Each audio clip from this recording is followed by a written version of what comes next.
Audio Jungle.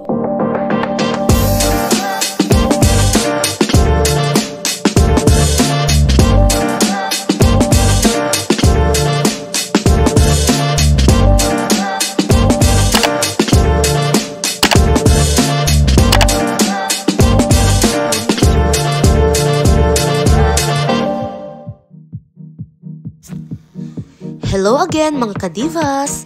Matagal-tagal din po tayo bago nakabalik sa pag-vlog. Medyo nawalan ng chance lately dahil sobrang busy ng inyong lingkod at syempre nagkaroon po tayo ng sakit dahil nga sa panahon natin ngayon. Ayan, naririnig nyo naman yung boses ko medyo hindi pa okay.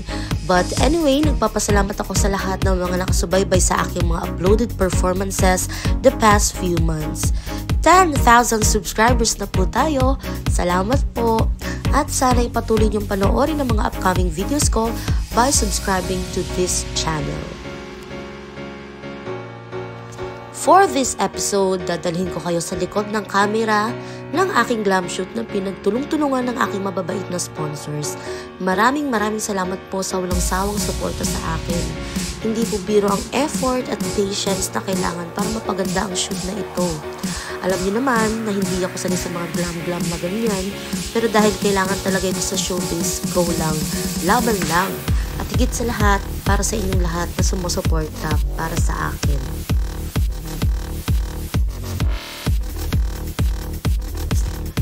Meron lang kaming 2 weeks preparation para sa shoot na to. Biglaan din kasi ito after we realized na wala pala akong masyadong matitinong photos na pwedeng gamitin para sa promotional materials para sa upcoming solo concert sa July 25 sa Turning Tides Marikina. Tickets reservation will open soon. Sana ay makita-kita tayo sa concert. Mahirap din pala mag-posing na parang model pero na-enjoy ko naman.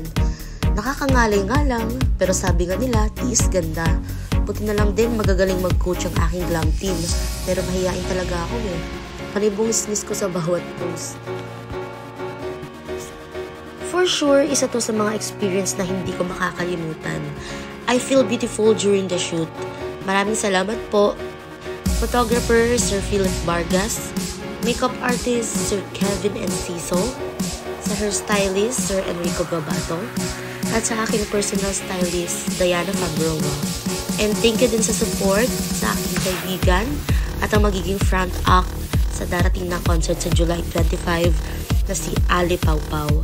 At syempre sa aking personal road manager at sa aking pinakamamahal na asawa, si Jason Encina. Maraming salamat!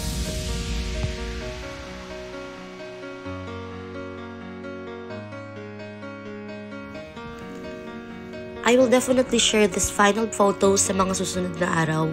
Kaya sana abangan niyo po.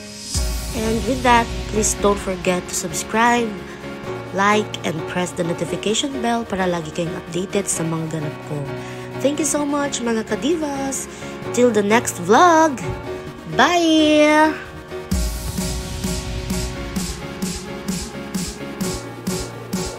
Madlang people, Grand Champion sa ikapitong taon ng tawag ng tanghalan ay si Rhea Jen Villarreal!